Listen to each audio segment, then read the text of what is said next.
Hello and welcome to episode 20 of Game Patrol, the big 2-0.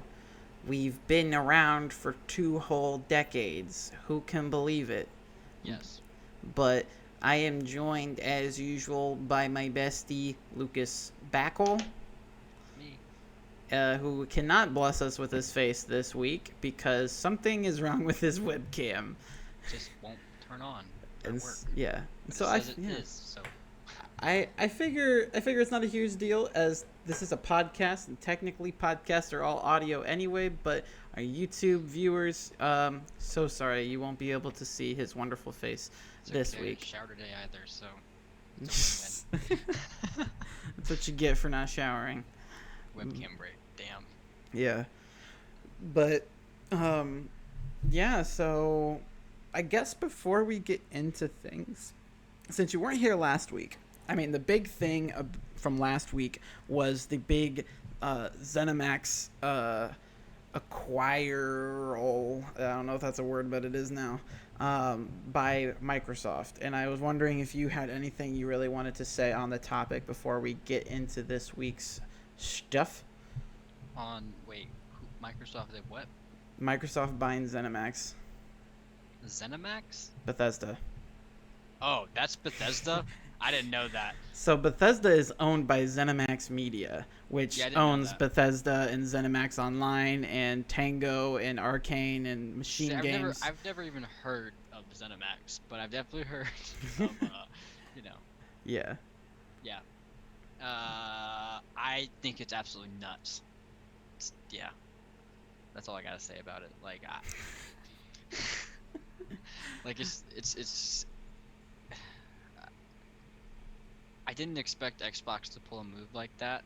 'Cause, like, $7.5 billion, the second biggest purchase in the gaming industry ever. I felt like that all their cards were like. It was like when they bought Minecraft. It was like their same motive. Yeah, and this was over triple what they paid for Mojang. Yeah, it was the same motive, and like, yeah, they shouldn't have been in the position to have to buy ZeniMax to compete with PlayStation though. Because that's like the only reason they had to do that. That's like the only reason they did it. I guarantee it. Yeah. Well, and I mean, one of the things I talked about last week was that this is honestly setting kind of it's not setting. I guess it's because this has been happening, but like it's making it seem like the gaming industry is heading towards Sony and Microsoft owning all the game studios. You know, we're gonna have Sony games and Microsoft games, and then indie games. There aren't going to be multi-platform. CD Projekt Red is going to be owned. Exactly. It's going to be like not a monopoly because it's always going to be Sony and Microsoft, but like a duopoly. Like, I don't know. Like, it's going to be just those two, and then indie games, and then Nintendo off in Nintendo Land doing its own thing. And so, like, yeah. And so it's like it's honestly kind of worrisome because it's like as much as like I don't think anybody's necessarily suffering from it. It's just I don't know. Like it's I don't know. It's interesting because it used to be that all these third parties would partner up. Like Sunset Overdrive came out on the Xbox One and it was an Xbox exclusive that, you know, they didn't own Insomniac, and then they literally the same developer did the same thing with Spider-Man, and then right after that they were bought out by Sony. And so it's like I feel like each generation we're going to see less and less of that, to the point where I don't think next generation, like I think this new generation we're going into, we're still going to see that, but the next one I don't think so. I think this is, you know, not a beginning. Like I said, this has been going on for a little while, but this is a turning point towards not having that anymore. Instead, they're just going to own all of these studios that they want, and everybody else is just whatever. I'll be interested to see how it all plays out.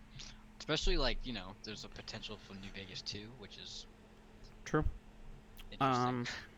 Well, and also I've seen some rumors going about. I don't know if this is confirmed or not, but apparently it's been like heavily rumored that they've already decided Starfield is Xbox exclusive. I've seen some stuff on there, and so it's I don't know if that's true or not, but I I've hope not. I've heard some wonders because what I said last week is I personally think Bethesda Game Studios games, which would mean the Fallouts and the Elder Scrolls and Starfield, those are all coming to PlayStation because Microsoft will still make a lot of money off of those games because there's going to be a lot of people with PS5s buying those games. They don't Yeah. care that it's published by Xbox. But I think the Dooms, the Dishonoreds, the Wolfensteins, those are all going to be Xbox exclusives because they don't sell near as well as the others. They're still really good games, but they don't sell as well. Maybe not So, Doom.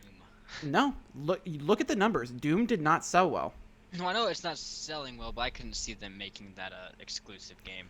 I could, because when you look at it, Doom Eternal is coming to Game Pass October 1st. I mean, the studios are already like ingrained within Microsoft's ecosystem, and so I could easily see them being exclusive, and like because even if they don't like even with Starfield and all these things potentially not being exclusive, Xbox still has the one up and is like, yeah, okay, we're bringing them over to PlayStation, but if you want to, not spend $70 on them, you could just, play them with Game Pass day one because that's what's going to happen. And they've already said that. It's like, yeah, all the Bethesda games are coming to Game Pass day one. And so it's like they still have that leverage of Game Pass, but then also I just don't think like that's my personal thing. I wouldn't be super shocked if they didn't. That's just I feel like the smartest move because I don't think that they'll honestly get that much money from bringing all of those games over to PlayStation. Whereas with Elder Scrolls and Fallout and Starfield, they will because it's going to sell like hotcakes wherever it's at. Yeah. Whereas the ones with lower sales figures, there are people that love those games and they will honestly be console. Like I think Doom and Wolfenstein are console sellers if made exclusive. I honestly think it makes them more appealing if they are exclusive.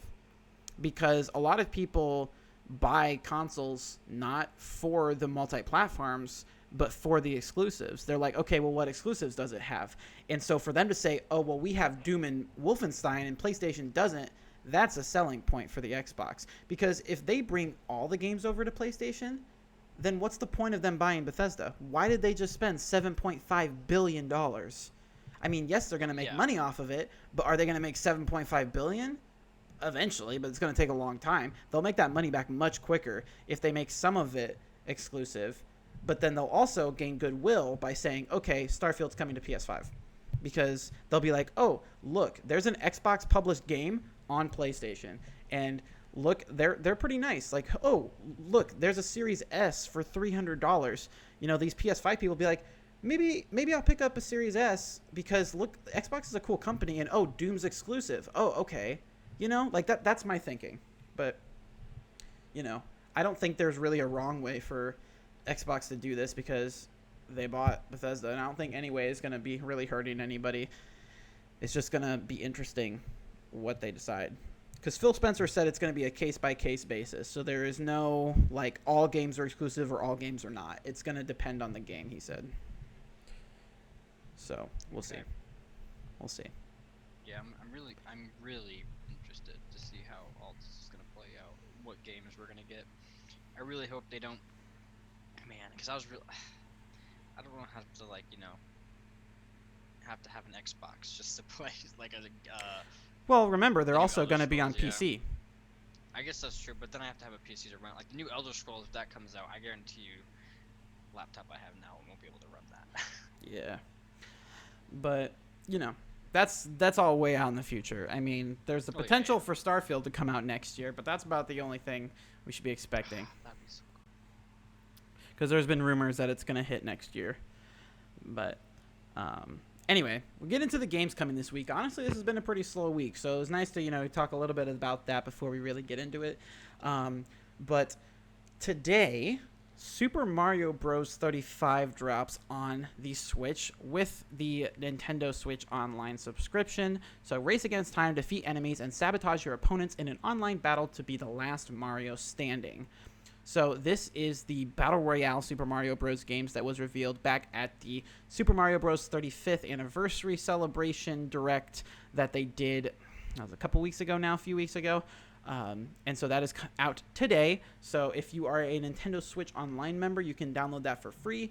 If you are not, it's only available with the Switch Online subscription, like Tetris 99, and it is also only available from today until March 31st. So it's only available for 6 months, so take advantage of it while you can. And so, are you going to be checking into this, Bakle? I might. The only I'm not I love Nintendo, but I've never been a super big Mario fan except for a few. They're only a few of the Mario games. Gotcha. So I might check it out. Understandable. But tomorrow, a game that I'm kind of on the fence. I'm keeping my eye out for, but I'm getting it for free, which honestly, usually would mean why wouldn't you check it out? But it's kind of the opposite how that works with all the subscription services that I have. When I get a game through it, I'm just oh, well, I'm in no rush to check that out because I didn't spend any money on it. So it kind of works the opposite for me. But anyway, Star Wars Squadrons comes out for PS4, Xbox One, and PC tomorrow. And yes, you get it for free if you are part of EA Play Pro. Now, it's important to mention because a lot more people know about EA Play now that it is going to be a part of Game Pass starting on November 10th. That is only the basic Pro because the basic EA Play subscription, which does not include new releases. And so EA Play Pro is currently only offered on PC. Whether or not that comes to other consoles soon, we don't know. But honestly, I doubt it just because EA isn't coming out with anything right now. That's the problem. I can't really justify me having Pro right now because the last game to come, honestly, I think Star Wars Squadrons is the only EA game to have come out on PC this year besides their sports games. And so you're missing one. What? Another Star Wars game. No, that came out last year. Did it? Yeah. I swear it came out this year. No, it came out last November. Jedi Fallen Order was last November, and I think that was the last EA game to come out before that was the last this. one I can think of. Yeah. Yeah. EA, because way off. Because EA is scheduled to release a Battlefield this year, but they already confirmed that they're not. They're waiting. Yeah. They're not coming out with a Battlefield this year, and so this year is a pretty slow year for EA. They're not really coming out with anything, and I think that's exactly the reason. I think that EA Play Pro would be out on consoles right now if it were not for the fact that nobody has a reason to get it, and so they won't be hey, look, it's available on consoles right now. You can get 3 more games. I would think that Jedi Fallen Order, you can only get it through EA Play Pro right now, and it probably should be on the regular Pro by now because it's been almost a year. But the reason it hasn't is, I'm sure, because they haven't come out with, they need a reason for people to get the Pro. And so they haven't brought Jedi Fallen Order over to the regular. Maybe on November 10th they will, as a way of being hey, we're on part of Game Pass now. You can play Jedi Fallen Order. I don't know. But then that leaves Star Wars Squadrons and the new Madden and FIFA as the only games that you can play on Pro and not anywhere else. So it's yeah, that's not even worth it. Yeah, for an extra $10 a month. And so I think it's 10. I'm pretty sure it's 15 a month. It's either 10 or 15. I don't know. So it's either $5 or $10 more. I don't remember. That's how much I keep track of my subscriptions. But anyway, Star Wars Squadrons. Master the art of starfighter combat in the authentic piloting experience, Star Wars Squadrons. Feel the adrenaline of first-person multiplayer space dogfights alongside your squadron and buckle up in a thrilling Star Wars story. So this is a really cool game. It retails for only $40, so it's not a full $60 game. It's got multiplayer, it's got a campaign, and it's fully playable in VR. So, all cool stuff. They've also got joystick functionality, so you can do all your fun dogfight, cool flying space Star Wars stuff in VR however you want. And honestly, that's the main reason I'm concerned with. I think on PS4, yeah, it has. I thought PS4 didn't have flight stick controls. Oh, the flight stick might not be on PlayStation VR, but it is on but PC. I know the VR. Yeah. But yeah, you can do all that fun stuff starting tomorrow. Also out tomorrow, another big game, Crash Bandicoot 4. It's about time for PS4 and Xbox One. Not coming to PC. Time. I figured it was going to be on PC, but apparently not. It's skipping PC. It's only on consoles. It's about time for a brand whompin' new... this was the quote. I'm just reading what I'm told. New Crash Bandicoot game. What you told. Yeah. Crash Forward, I should mention that forward is spelled Fourward, forward, because it's into a time-shattered adventure with your favorite marsupials. It seems like a lot of care is being in this game. This is another one I'm keeping my eye out on whatever. I don't know. I can't speak. But, yeah, we'll see. I was never, like, the biggest Crash fan. It was before my time. But I've been looking for an excuse to get into it. And so if 4 turns out to be pretty good, then, maybe I will. I don't know. I'm keeping an eye out. But, yeah. Before your time? Yeah. What was the first Crash game? Was what, 1997? Hold up. Was it? No. It's old. But like Crash still was like PS2 and. No, it was PS1. They might have come out with some games for the PS2, but those were the crappy ones that no one liked. It was 96 when the first Crash Bandicoot came out. Let's see. Crash Bandicoot was 96, Cortex Strikes Back was 97, and Warped was 98. So the main trilogy that everyone likes all came out before we were born. Damn. Yeah. And then they came out with a bunch more because they're like, oh, this is making money, and none of them were good.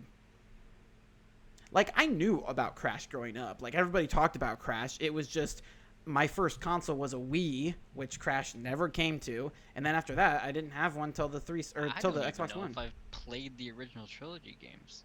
Because I know I've played Crash Bandicoot. What did I play on? I don't even remember.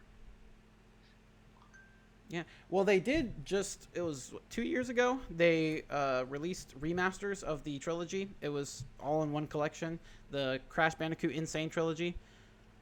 And so they came out with remasters. I don't think it's considered a remake, but remasters of the first 3 a couple of years back. And now we have a 4th. Even though there's technically already been a 4th, it's just they're ignoring every other game except the first 3. But yeah.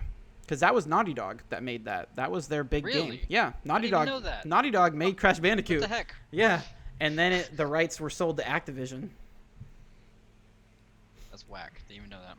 Yeah, that's why it got bad. Is because they stopped making them, and then Activision was like, "Let's make 12 games a year. Let's go." And so yeah. But anyway, new Crash game, fun stuff. So let's get into some gaming news. So this one was just today. It's been kind of slow. But this is, it's interesting. So we got some new details on Spider-Man Remastered for PS5. The biggest of them being that they recast the face model for Peter Parker. Some people claim he looks like Tom Holland. Other people, such as myself, claim he looks like the biggest frickin' dweeb I've ever seen in my entire life, and I don't say that in a good way. But you don't like the way he looks? I don't. I really don't. Damn, I think he looks great. You are one of the only people. I've seen nothing but negative reaction to this. I think from a graphical standpoint, he looks astronomically better. Nah.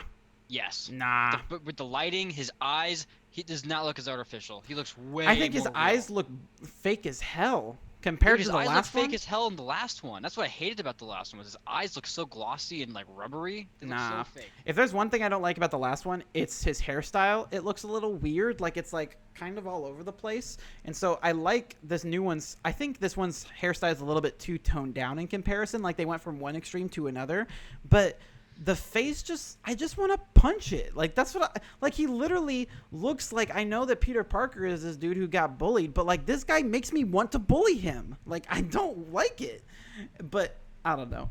Like the creative director issued a statement saying that apparently the reason for the recast was because they wanted someone closer in facial recognition to Yuri Lowenthal going forward.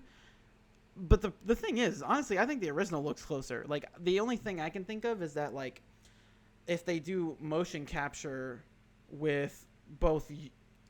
my assumption on how they do things is they probably do motion capture with Yuri Lowenthal. Then they do a render of this actor's face and just copy it on there.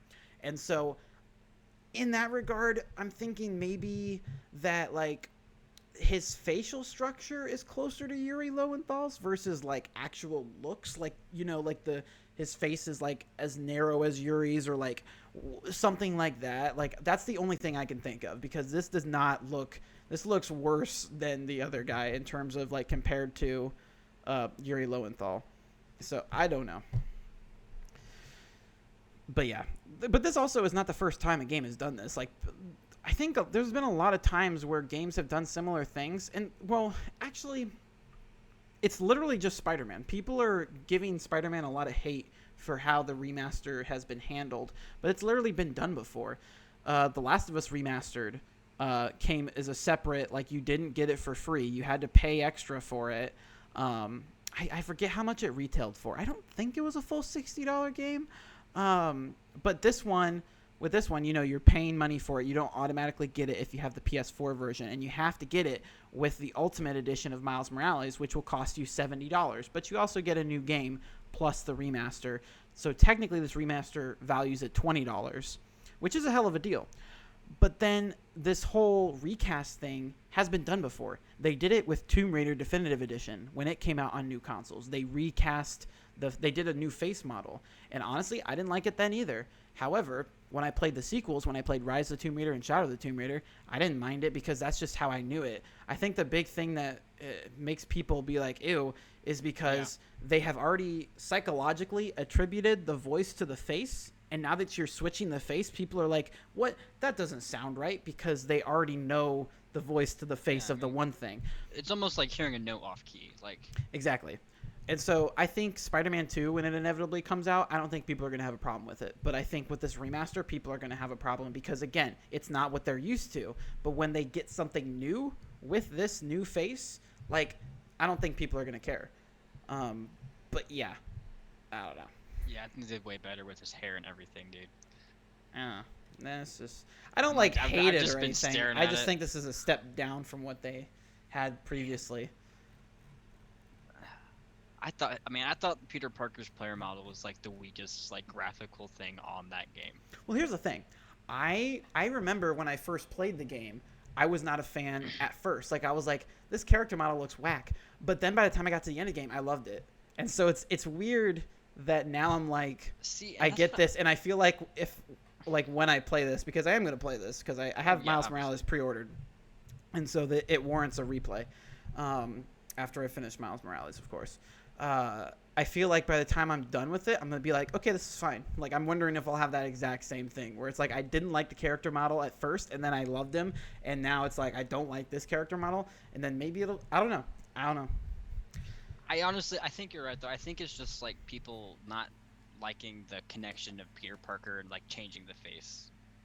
It's just like they tricked it, like you're tricking them. They don't like it. Yeah, and I don't know. It's interesting, but again, not unheard of. And people are just, people have a very, very small memory in the game industry. It kind of makes me mad. People have a very small memory about anything in any industry. Yeah. Yeah. But yeah, so like other things that they, reiterated is that, with the PS5 remaster, it's going to have ray tracing. It's going to have a 60 FPS performance mode, so it's going to be silky smooth. It's going to have spatial 3D audio and haptic feedback, all the fun stuff that they tote for the PS5 it's going to have. And they're also going to have 3 new Spidey suits available, one of which is the original Amazing Spider-Man suit, which looks freaking fantastic on the PS5. Because it's got like... Because you remember how in that movie the eyes are like, they have like a yellowish tint to them? Mm-hmm. Like, I'm looking at the screenshot right now, so that's why I'm like... I think of the movie poster or whatever. Like, I know exactly it literally, like, the screenshot looks like it's right out of the movie. Like, it is... Really? It is crisp. Like, you should look it up. That's awesome. It is beautiful. But, yeah, I'm excited. It's gotten me excited for a 2-year-old game, and so that's why I'm like, cool stuff. So next up on the news, this isn't really huge news. I didn't even hear about it, so I was like looking for stuff to include on the podcast and everything. But I just thought it was interesting. This kind of goes after some Sony fanboys here. Godfall is $10 cheaper on PC compared to the PS5 version. Now, this could potentially be changed. We don't know. I doubt it at this point. I feel like, people are starting to pre-order. I don't think that this is going to necessarily be changed. But it is $70 on PS5, but $60 on PC, which is absolutely nuts because you buy it on PC and depending on how good your PC is, it can probably outperform the PS5 version if you have a good enough PC. Or if you ever upgrade and go back to it, it will outperform the PS5 version, and you're paying $10 less for it, which I thought was absolutely nuts. And like, Yeah. the reason I say that is because Godfall is my next like anticipated game.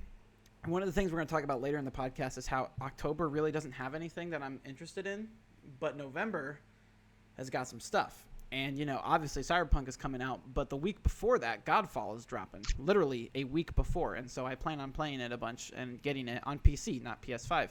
Even though I'm getting a PS5, I want it on PC. And now I have even more reason to get it on PC because it's $10 cheaper. And so, yes, if in case you were wondering, you know, in case you forgot, Godfall is the new slasher looter coming from Gearbox Publishing. So the devs of Borderlands are not making this game. It is their publishing branch that is publishing it from developer Counterplay Games. But it looks really cool. It looks like a cool, unique little like kind of, because it is a launch game for PS5, but it is not a first-party game. It's also, like I said, it's coming to PC.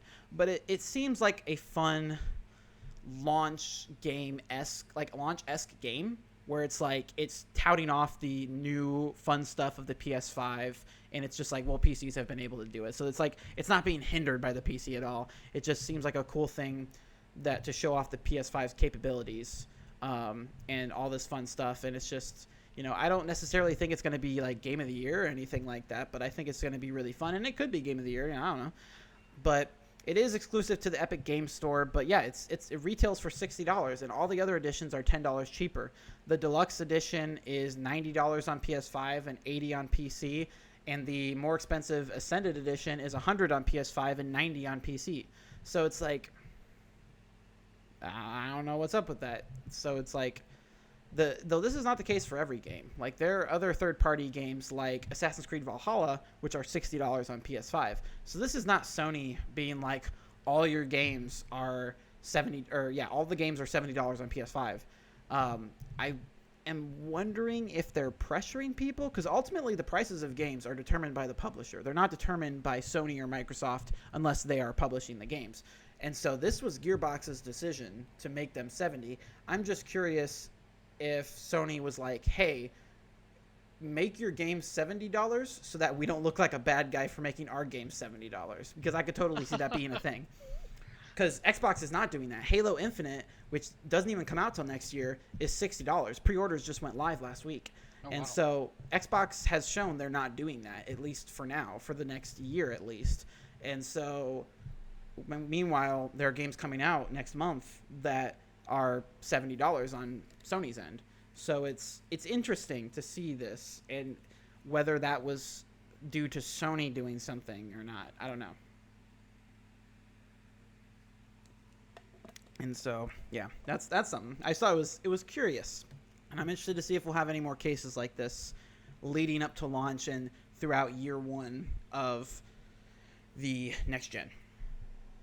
But next up, so by the time this goes up, they will probably already have been announced, but we are getting a new Super Smash Bros. DLC character, which I'm excited about because I love Smash. I just want a reason to jump back in. I always jump back in when they come out with new DLC fighters, and so Min Min, I really like Min Min, and so they were fun. I'm excited to see what it is. I was checking Twitter because it's always trending. Like Sakurai always gets trending when they announce stuff like this. And so the big ones they're all there. It's the same as always. They got Sora, they got Fire Emblem. I saw one. It was a meme of this guy was like me preparing for the Smash Bros DLC event tomorrow, and it was a picture of Dudley from the first Harry Potter, where it's like, how many Fire Emblem characters did you bring? 36? 36, but last year I counted 37! Because they're going to have like the 19th Fire Emblem character announced tomorrow. That'll be what it is. But that was pretty funny. But we see Sora, Fire Emblem characters, Crash. People are talking about Crash. Which would honestly make sense, seeing as the game's coming out tomorrow. Like, they could be like, hey, we got Crash, because they got Banjo and Kazooie on there. And I know it's not the same in terms of ownership, but like, Crash on Super Smash. That'd be pretty cool. What are some other ones? Waluigi, of course, but I'm convinced that's the last one. That's gonna be the absolute last one that they add will be Waluigi. Because everybody was on like wants Waluigi. Yep. And so we'll see, but you guys will already know. So we're just rambling at this point. But yeah, it's getting revealed this morning / like I said already for you guys, but it's happening. I would say what it is, but I just don't know yet because we recorded this too early. So there you go. Tell the future, Landon. Do it right now. Okay. Most accurate prediction is gonna be Dante. Okay.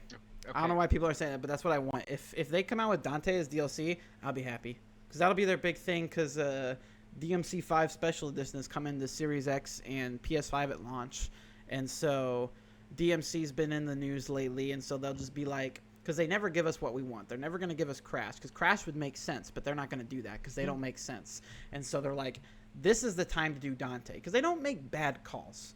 And we got a Nintendo character last time. We got Min Min. And so they're going to be like, okay, people have been wanting Dante, but they don't want them right now. So they're not going to be happy about Dante, but they are going to be a little happy. So here we go, Dante. So that's what I'm saying, Dante. Well, it here first. Nintendo's going to, you know, it's be Dante. Dante's the new character. If I'm wrong, I'll shave my head. I say that because I already did. But anyway, next news. This one makes me sad, and I kind of want this to branch off into a little bit of a different topic, or not a different topic, but like it goes on to something else that I've seen surrounding this game.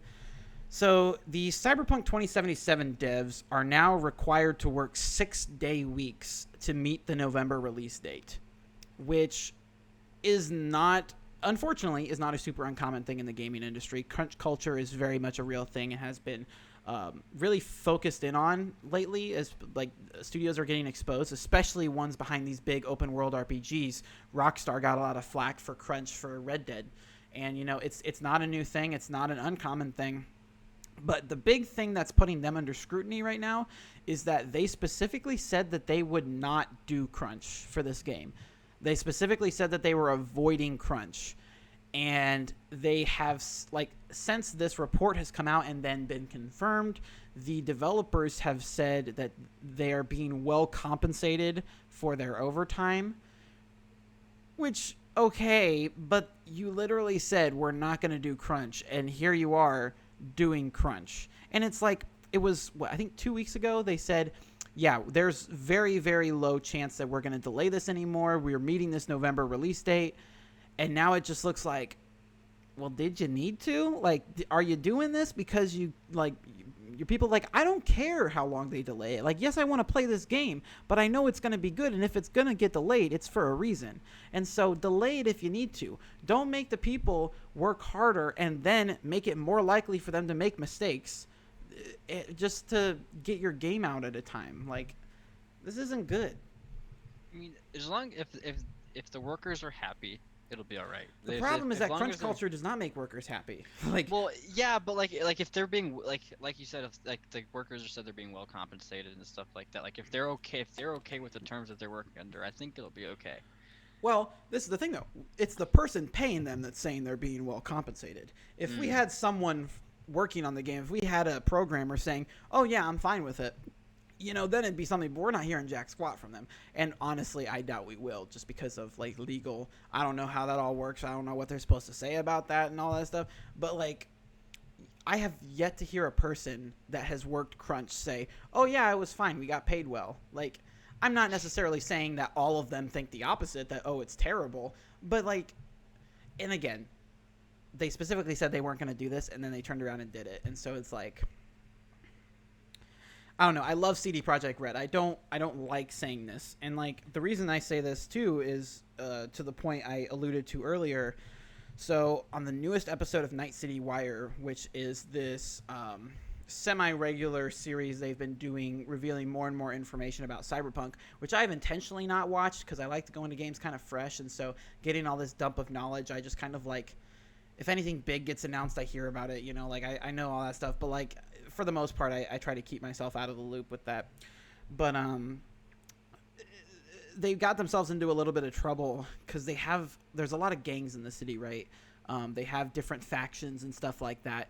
and there's a lot of like racially stereotypical gangs. Like there's a stereotypical Asian gang that has something like, I forget what it's called, if it's called like the Black Dragon or something like that, but it's very racially stereotypical, and I saw people were giving them flack for that, rightly so. I mean, to be fair, they're not 100%. I know that sounds bad, but like, I know. Anytime you say "to be fair" in a racial conversation, yeah, that did sound bad. I know. Especially since I'm white.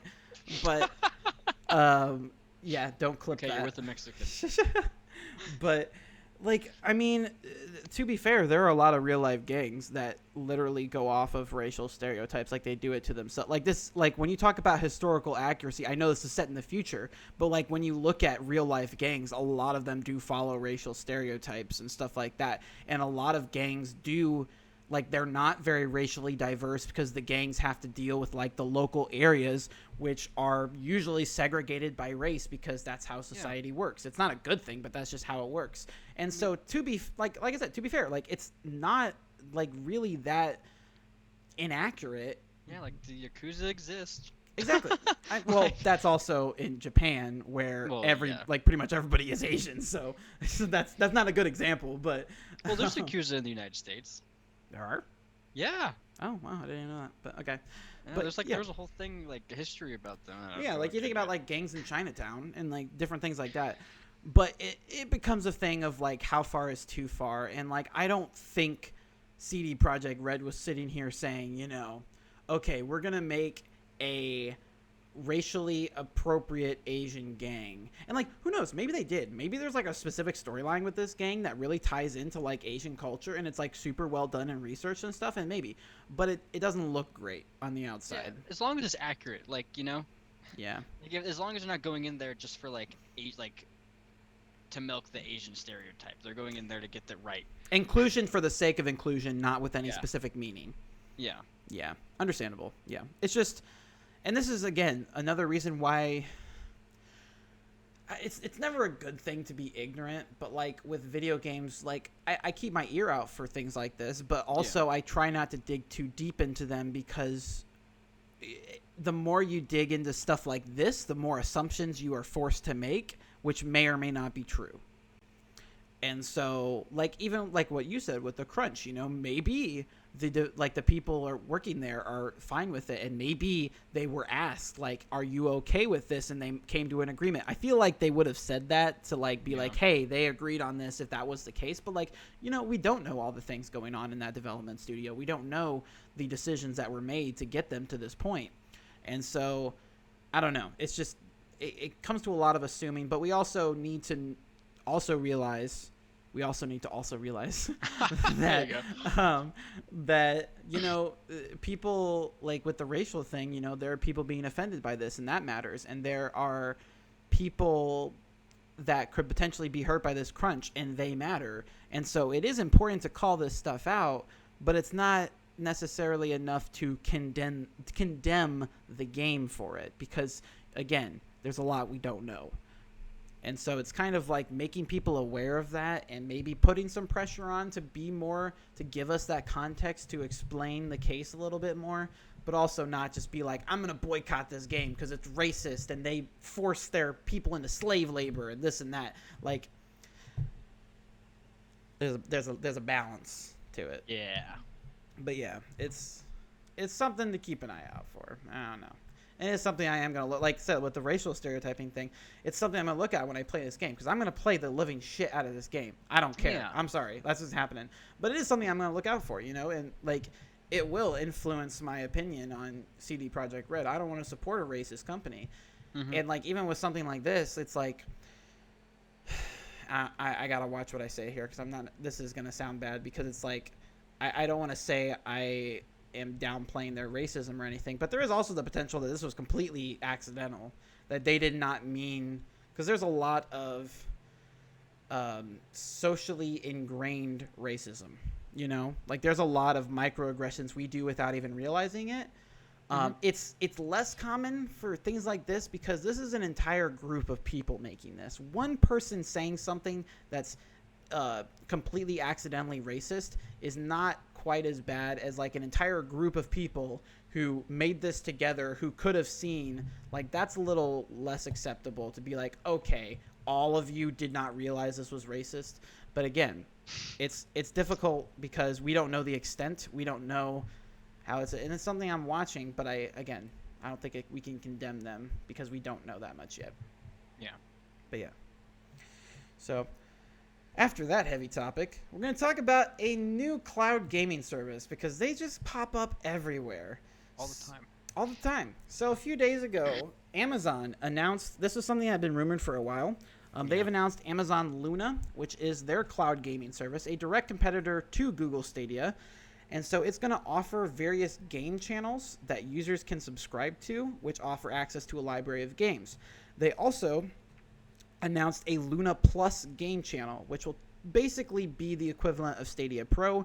And so it will launch with games such as Resident Evil 7, Control, A Plague Tale Innocence, and Yooka-Laylee and the Impossible Lair for an introductory price of $6 a month. Luna Plus will also offer 4K resolution at 60 FPS for select titles and allows subscribers to play on 2 devices simultaneously. Oh, wow. They've also announced a Ubisoft-specific game channel that will give subscribers access to Ubisoft games on the day and date they launch regularly, with support for 4K resolution and mobile gameplay. But no price was mentioned for the Ubisoft channel, and they also mentioned that there might be channels like an RPG channel you can subscribe to, and different things like that. Basically, it seems like a more well-thought-out Stadia. Yeah, that's what I was thinking. I was like, wow, they got a lot of stuff going for them. Again, this is all stuff, like, Stadia said all this stuff, too. They did not confirm that any of this stuff will be at launch, except for the Luna Plus game channel, and they listed off some games that it will launch with.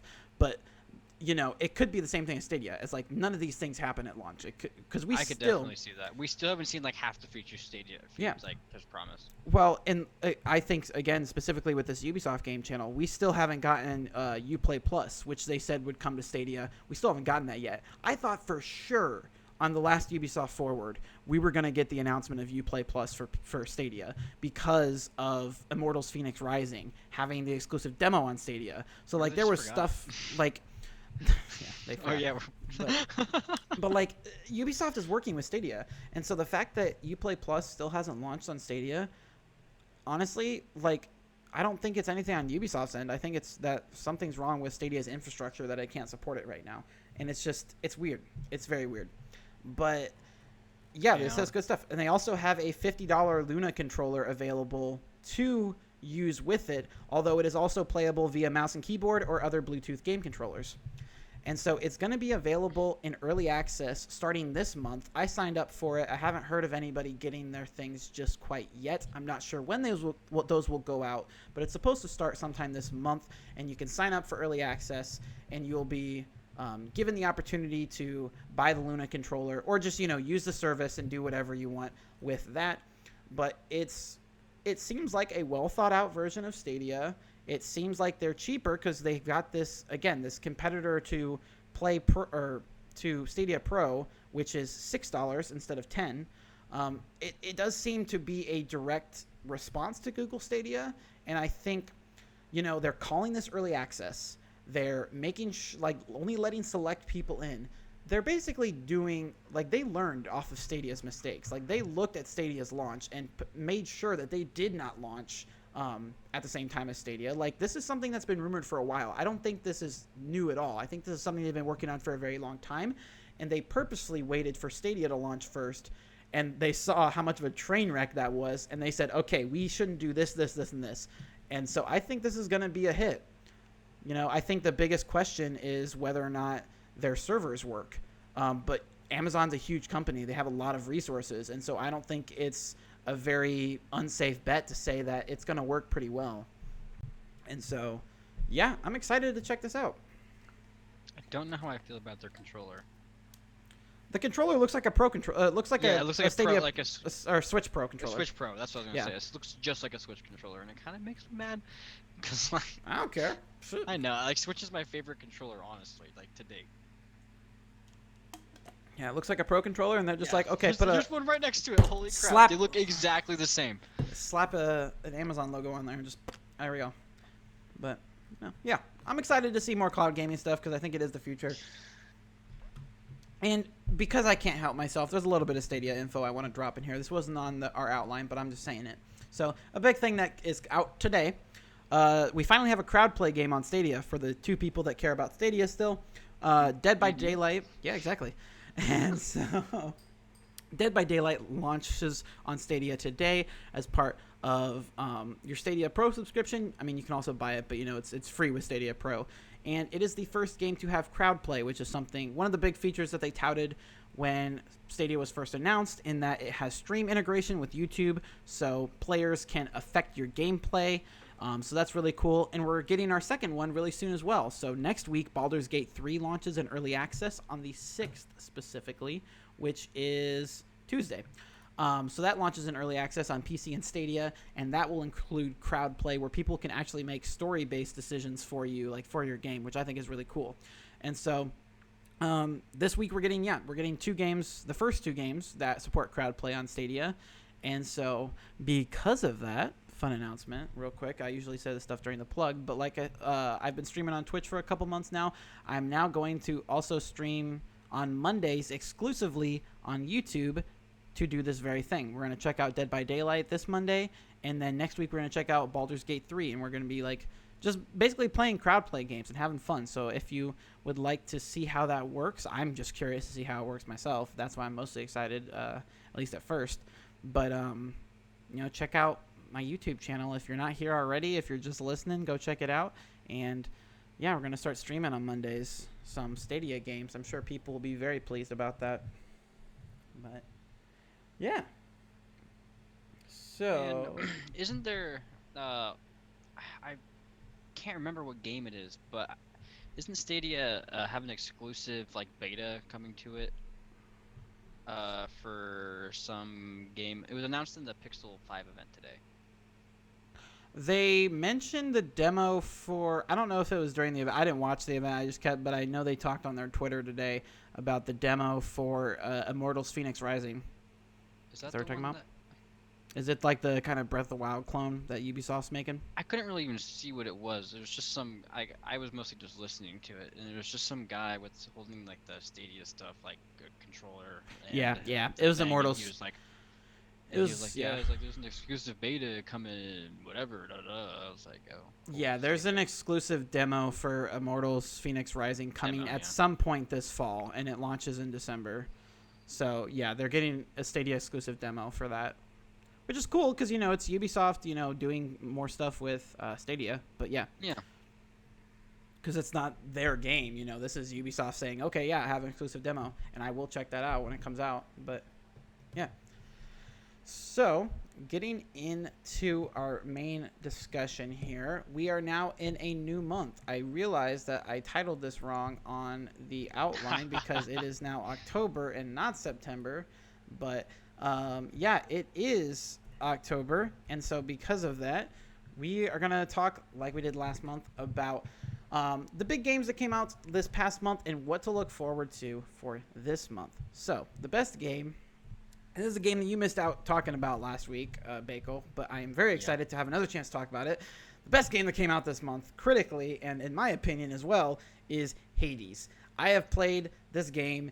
It is absolutely phenomenal. It is $25. Bakle, you need to get this freaking game. It is so much fun. It is also, all I got to tell you is fun Greek mythology. Go. Oh. Boom. Boom. It is phenomenal.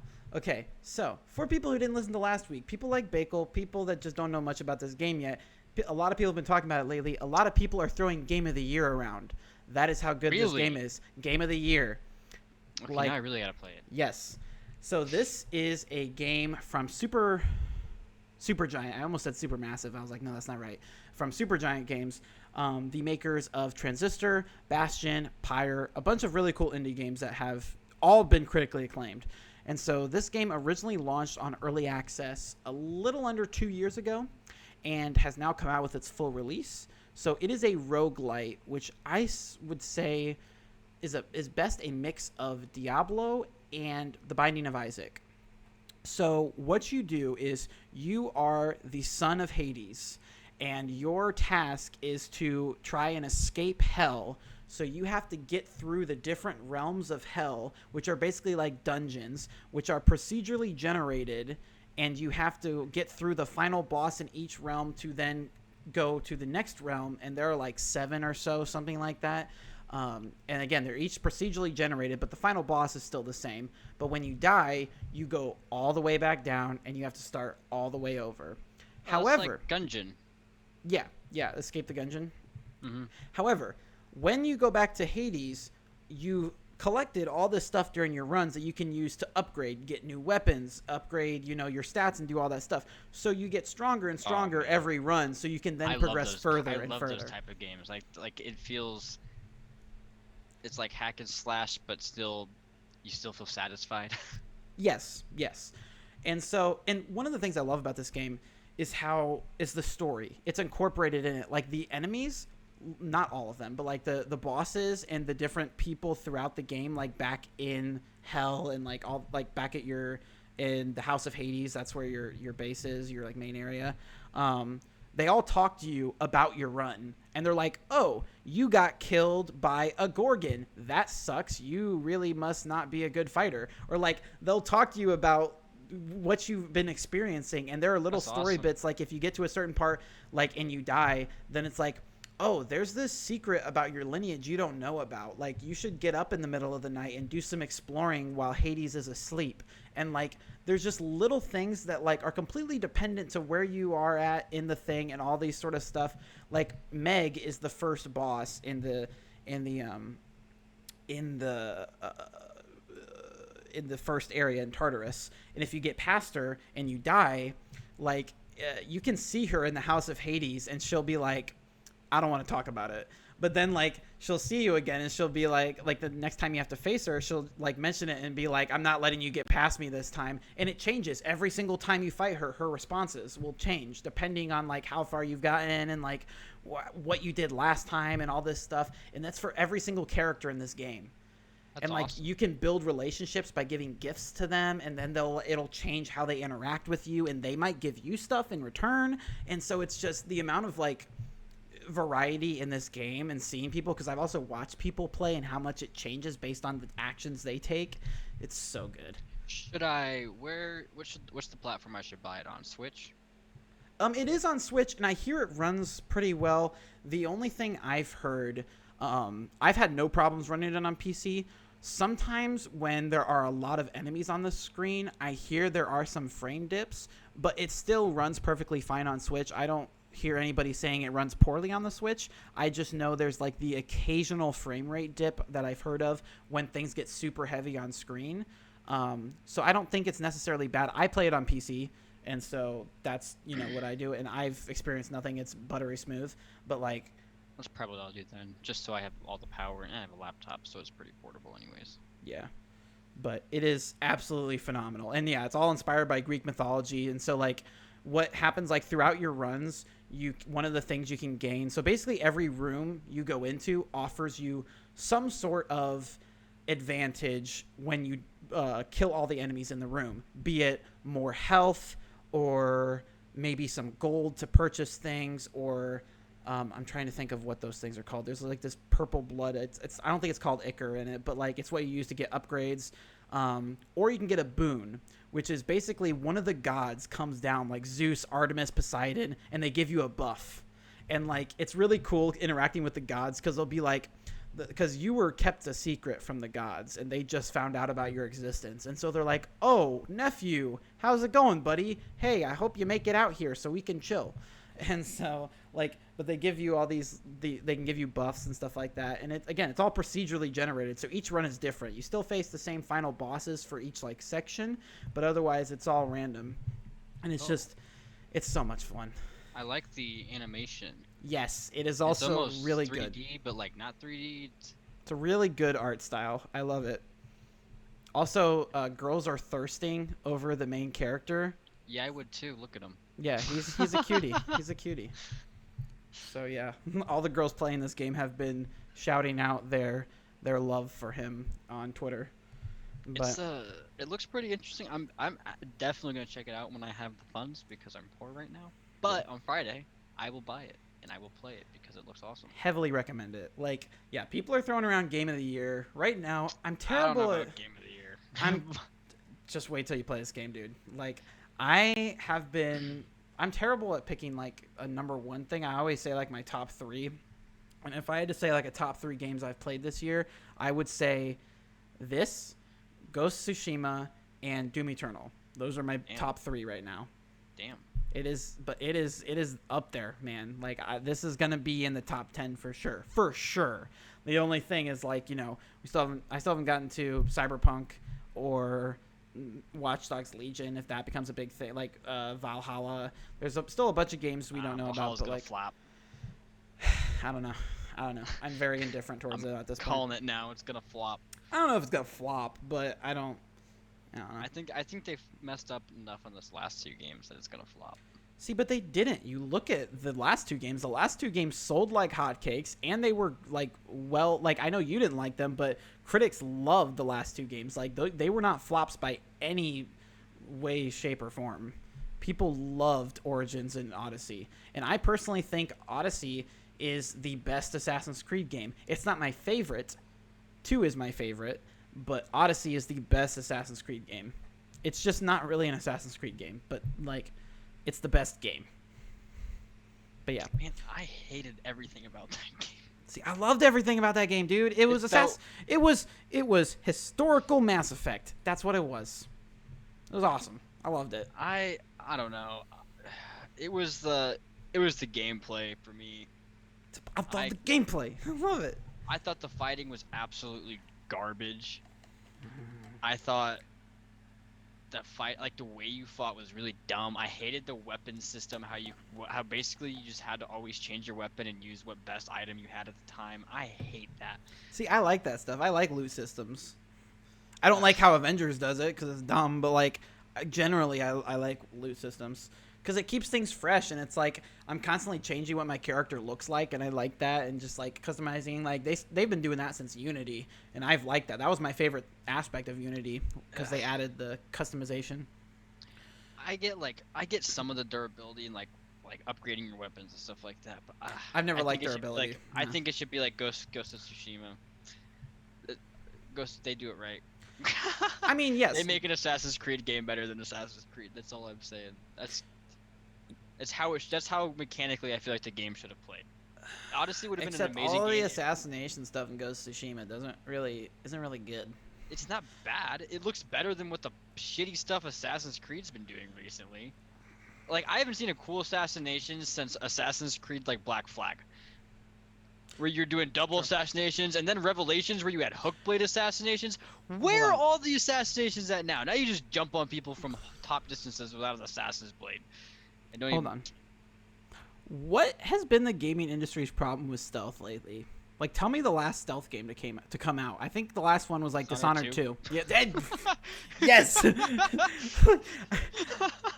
Like the industry, because think about it, because like one of the big things that people are clamoring for Ubisoft to make is a new Splinter Cell, and they just won't do it. They will not make a new Splinter Cell. They won't make a new Prince of Persia game. They are coming out with a freaking remake. Maybe it's hard to do like a good stealth game that's like uses all of like everything now that we have nowadays. Like now we have like 10.1 surround sound, we have 4K, like all like everything has to be really good, and like it almost has to be like I'm thinking like what if the technology just isn't right for stealth, you know? Yeah. Like it's almost too far ahead for it to like make sense, because like it made sense back then because it might have been easier to like integrate into games because of just the way how games looked. But now like maybe games just look too good to be stealthy, like how like it doesn't make sense to be stealthy. So I'm looking here. I literally looked up like stealth games 2020, and it's like Ghost of Tsushima. That's not even a stealth game. Yeah, there's like a stealth mission. And honestly, I think the last one was Hitman 2, and that was 2018. I guess that's pretty stealthy. It was 2018, so it's been 2 years since we've had a legitimate stealth game. Oh, Dishonored 2 came out in 2016. I thought it was 17. Really? It was 2016. Wow. That's way older than I thought it was. I thought it was 2017. I thought it was like late 2017, like almost 2018. Oh, because I think 2017 was Prey, because that was the same developer. Yeah, Prey was 2017. Man, they came out with that quick. Well, I think they also had different people working on it, and then they just conglomerate. They came out with 2 games in 2017. They came out with the Death of the Outsider expansion for Dishonored 2, which I never played. Maybe I should. And then Prey. That's crazy. But yeah, we haven't had like a big stealth game since Hitman 2. Yeah, we need a big stealth game. And Hitman's kind of like it's kind of its own niche. Like it's kind of got its own little market of the stealth game industry. So it's like it makes sense. It's even like out. Even as a stealth game, it's different. It's a different type of stealth game. Yeah, Like. and like that's why we're getting Hitman 3 in January. So it's like, it's different. But yeah, I'm wondering. That would be something I would love to ask a developer, I haven't like seen Ubisoft. When was the last time I played a really good stealth game? I cannot remember. Besides Dishonored, honestly. Well, here's the thing. I didn't even like Dishonored 2 that much, and like I know people love Dishonored 2. I think it's just because I love the first one so much. Like it is literally one of. The first game's amazing. That game is amazing. It is one of, if not my favorite game of all time. I've played it so many times, and like I love it to death.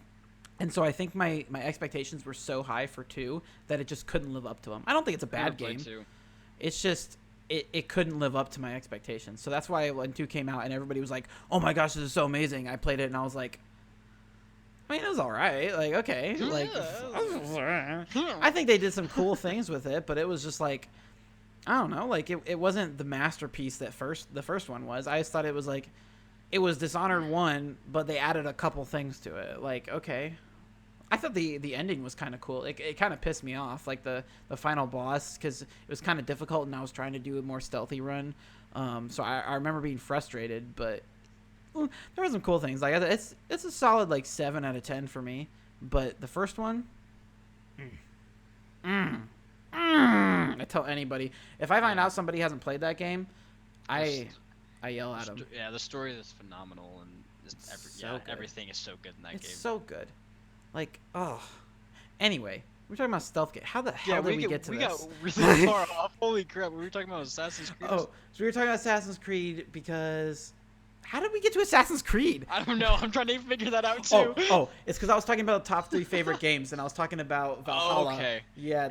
So coming. I was like, I hate Assassin's Creed. That's right.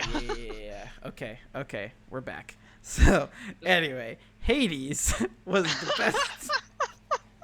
Hades. At least we kept it Greek. Yeah, true. Hades was the best game of September. Now we talk about the most. Yeah. Now we talk about the most popular game of September. This was the game that everybody was interested in and is currently, unless it's overtaken, I doubt that, but it's currently the second best-selling game on Amazon for 2020 for the entire year already. Holy cow. Yeah. Is Super Mario 3D All-Stars. And so, I'm not surprised. This game sold like hotcakes. Does not surprise me at all. Everyone and their mother bought that game. I have not, But this was the collection of Super Mario 64, Super Mario Sunshine, and Super Mario Galaxy. This is the first time that anybody has been able to play Super Mario Sunshine since it originally came out on the GameCube. So this is a welcome, thing. It's been a long time. It's been, 17 years or 18 years since we've had any sort of release of Sunshine. So that specifically is a big one. But, people bought the crap out of this, but there's not a whole lot of people that are super happy with it. I mean... This game is this compilation. It's not really a game. It's compilation. But, this is made for people who either, A, really, really, really, really, really love these games, or B, never played them.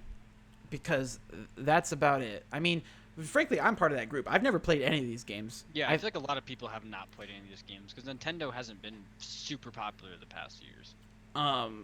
But they were popular in the N64 days, but I know, and the Wii days. Yeah, the Wii days, but they didn't really come out with anything on the Wii that was like Super Mario Galaxy.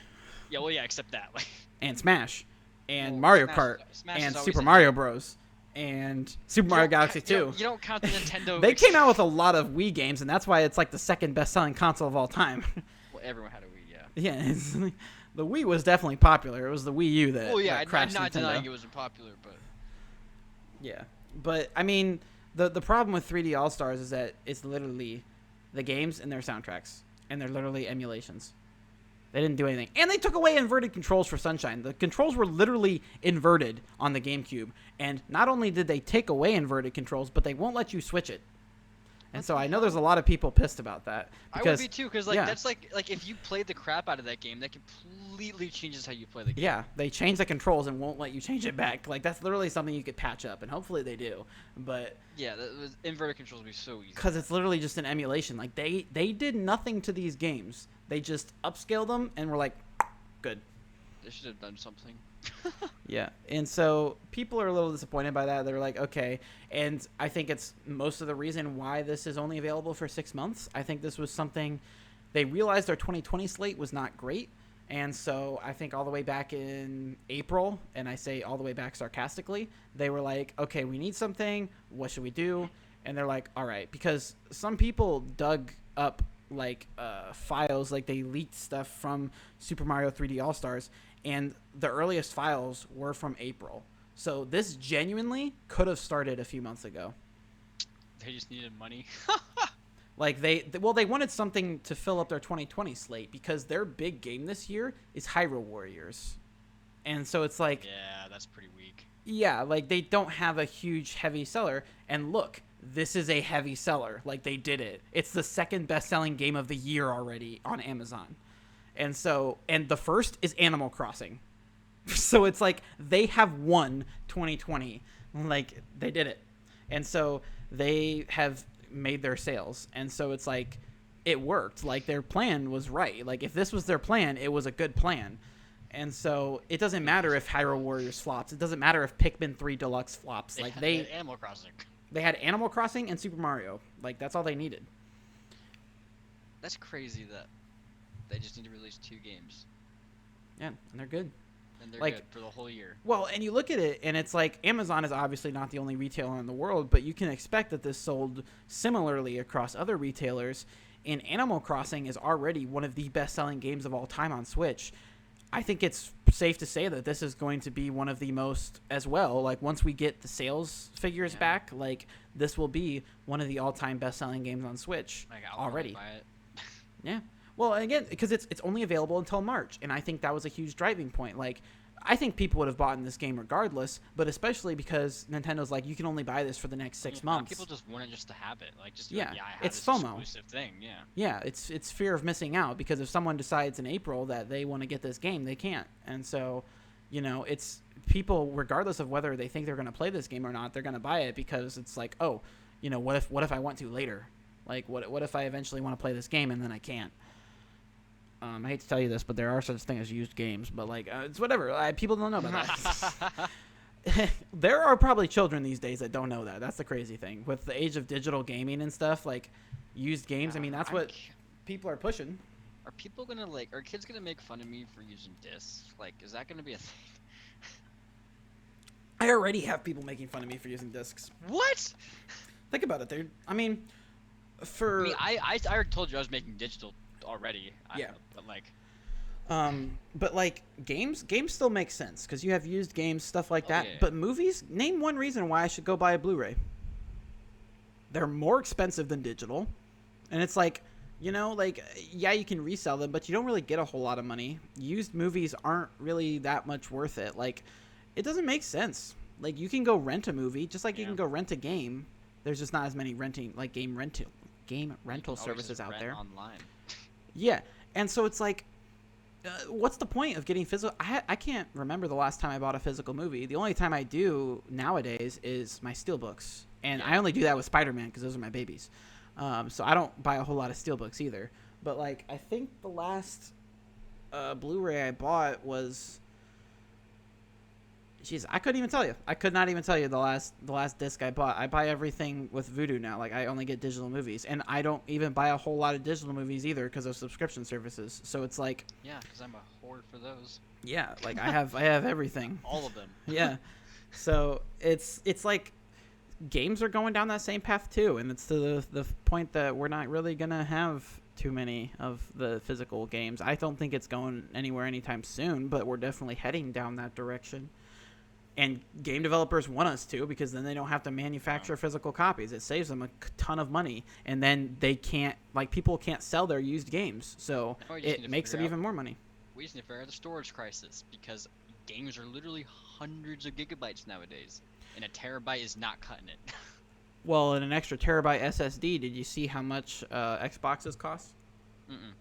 So, to be fair, people are talking about like I they're mean, like this SSDs is are expensive in general. Like if it's more than 200, it's too much.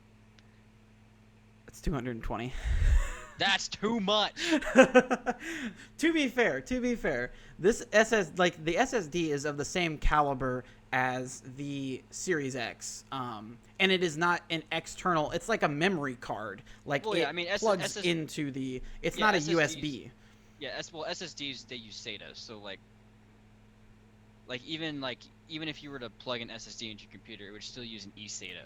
Yeah, but like the speed of this external SSD is like if you were to match like the quality of this SSD with something that is not like C because it's through Seagate, but like if you were to match it, they cost the same. Like this is a really really good SSD, Yeah. but people Well, are yeah. still giving them a lot of flack because $200, literally almost the price of the Series S, 220 bucks for a external capture or for external hard drive or SSD, but like yeah, people I are don't think people realize the like technological difference between a SSD and an HDD and why they're so much more expensive. yeah. And like, I mean, as far as SSDs go, like that's not terrible.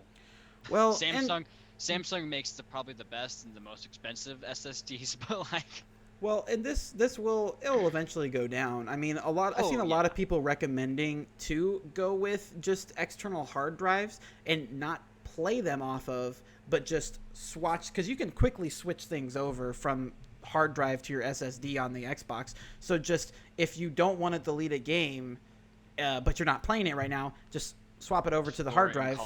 Yeah, and then just if you want to play it, just basically just do some micromanagement with that for now until the prices go down. Like if you really think that a terabyte is not going to do it for you and you want to get some extra storage, they're saying to go with that.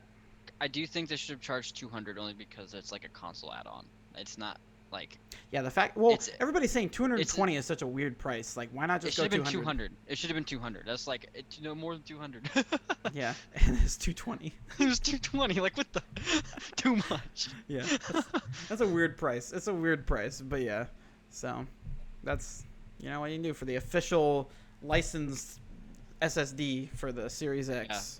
Remember, SSDs are expensive, so like, they are expensive. If you look them up, they're like you can find like $10,000 SSDs if you really want to. Well, people are talking. They're like, I can find a terabyte SSD for $45, and it's like, yeah, but that SSD is garbage. Yeah, like how good is that SSD?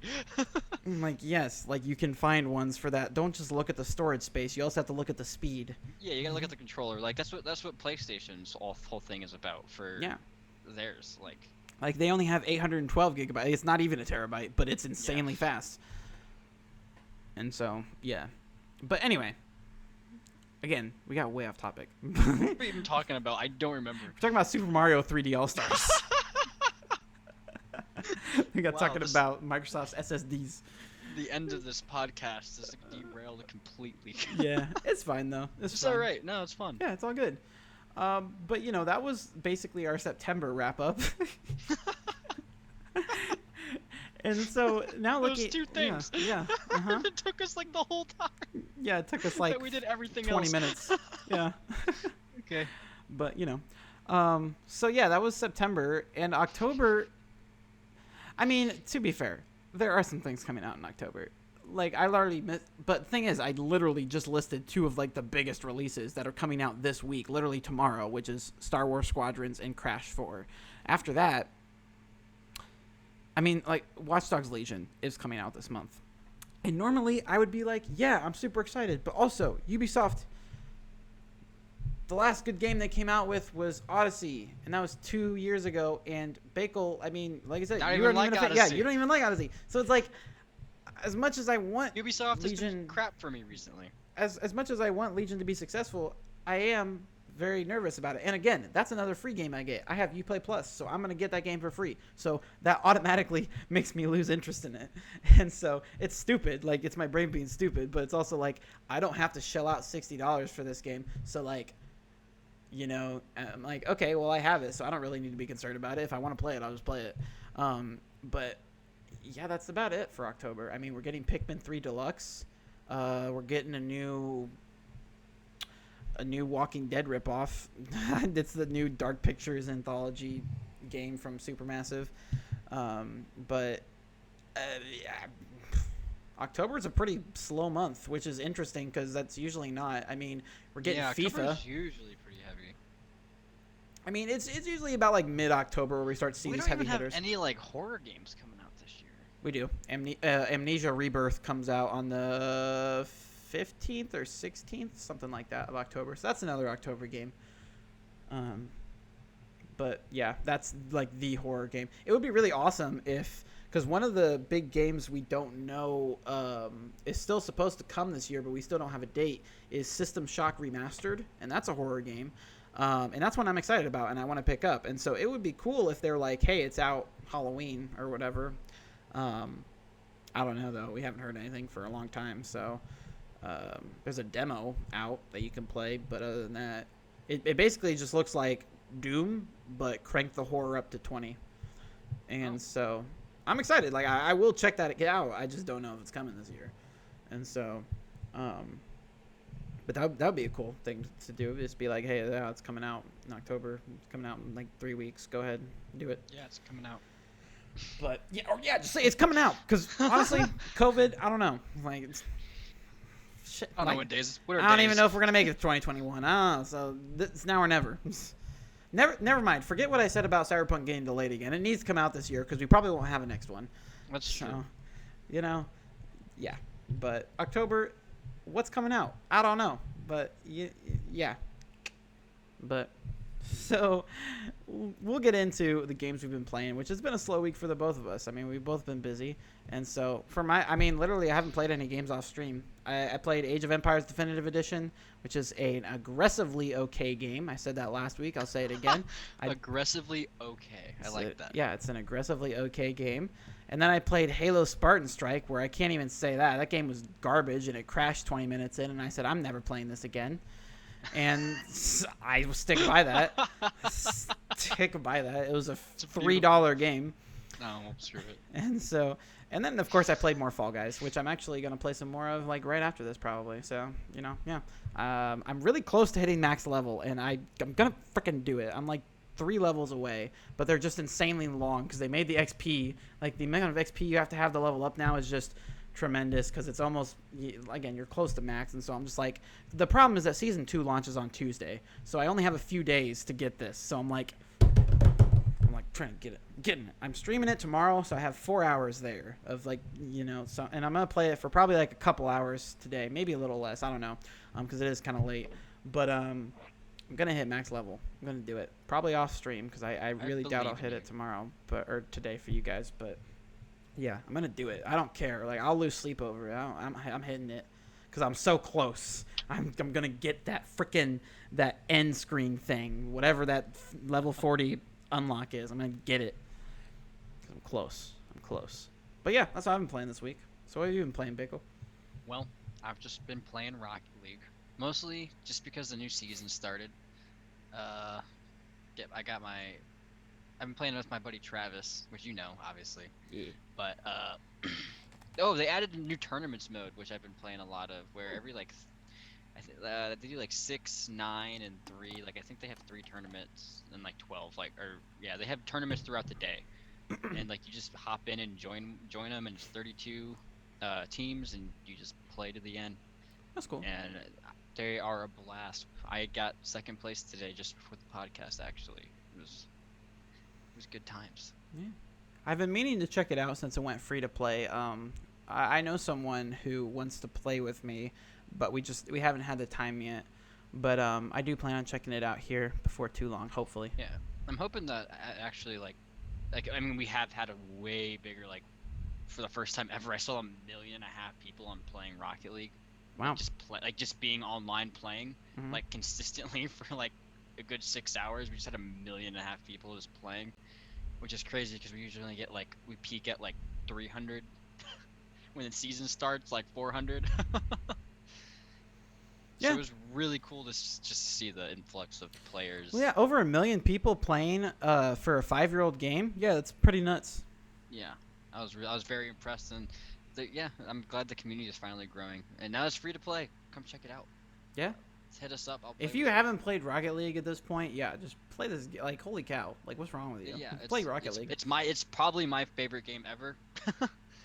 But that's just because like I don't even know.